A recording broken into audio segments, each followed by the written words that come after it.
Assalamualaikum warahmatullahi wabarakatuh. Perkenalkan, nama saya Ummu Hamimah, mahasiswa Tadris Biologi UIN Sayyid Ali Rahmatullah Tulungagung dengan NIM 12208193117.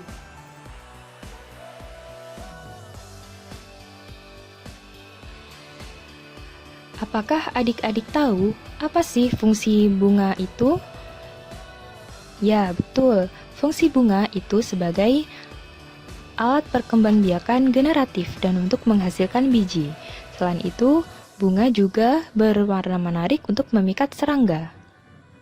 Nah, tujuan pembelajaran kali ini ada 3. Yang pertama, mengidentifikasi struktur bunga beserta dengan fungsinya. Yang kedua, menyebutkan fungsi bunga.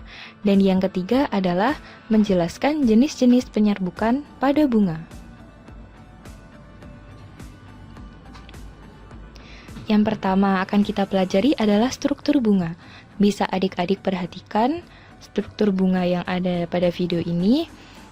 Tampak ada mahkota yang berwarna pink, ada kepala sari, benang sari, kepala putik, tangkai putik, bakal biji, tangkai bunga, kelopak, dan dasar bunga.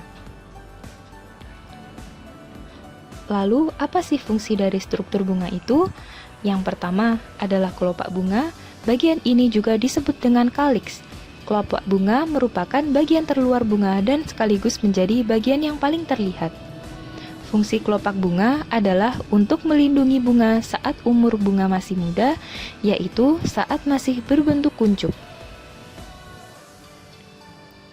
Kemudian ada mahkota bunga. Mahkota bunga disebut juga dengan tajuk bunga atau corolla. Mahkota bunga adalah bagian bunga yang terdapat di sebelah atau di dalam kelopak. Mahkota bunga cenderung memiliki warna yang indah dan menarik. Ukuran mahkota bunga biasanya lebih besar dari kelopak bunga.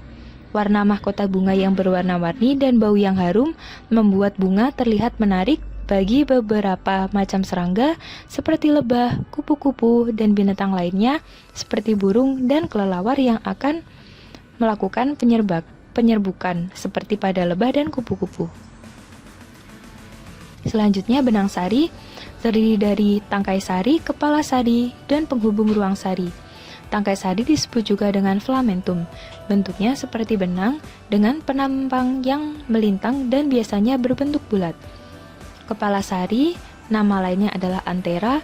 Kepala sari merupakan bagian dari benang sari yang terdapat pada ujung tangkai sari.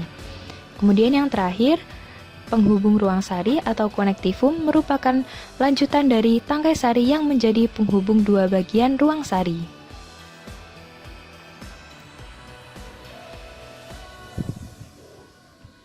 Kemudian ada putik yang terbagi menjadi 3 bagian, yaitu bakal buah, tangkai kepala putik, dan kepala putik.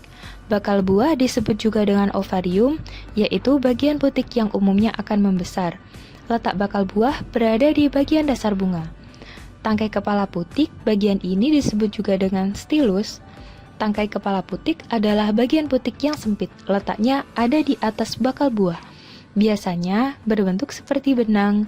Fungsi tangkai kepala putik ialah sebagai tempat melekatnya kepala putik. Nama lain kepala putik adalah stigma.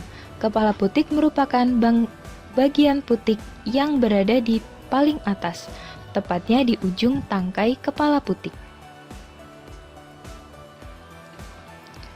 Nah, apakah adik-adik tahu apa sih fungsi bunga? Fungsi bunga yang paling utama dan paling vital adalah bunga sebagai alat untuk perkembangbiakan generatif. Fungsi bunga yang kedua adalah untuk menarik burung, serangga, maupun lebah agar hinggap dan melakukan penyerbukan. Fungsi bunga yang ketiga adalah sebagai wadah atau tempat menyatunya gamet jantan dan gamet betina. Fungsi bunga yang keempat adalah untuk menghasilkan biji. Jadi dapat disimpulkan bahwa fungsi bunga yang paling utama itu adalah untuk perkembangbiakan generatif. Selanjutnya, jenis-jenis penyerbukan pada bunga dibedakan menjadi 4 jenis berdasarkan faktor pembantu penyerbukannya.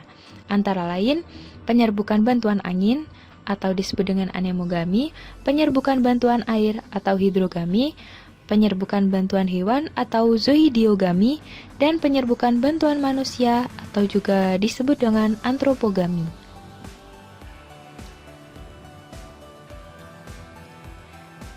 Sedangkan berdasarkan tempat terjadinya penyerbukan, ada 4 macam penyerbukan yang terjadi pada tumbuhan, yaitu penyerbukan sendiri terjadi pada satu bunga, penyerbukan silang yakni terjadi pada bunga sejenis tetapi tidak pada satu tumbuhan, yang ketiga penyerbukan bastar yakni terjadi pada bunga dan tumbuhan yang berlainan, dan yang keempat adalah penyerbukan tetangga yakni terjadi pada bunga yang berlainan tetapi masih dalam satu tumbuhan.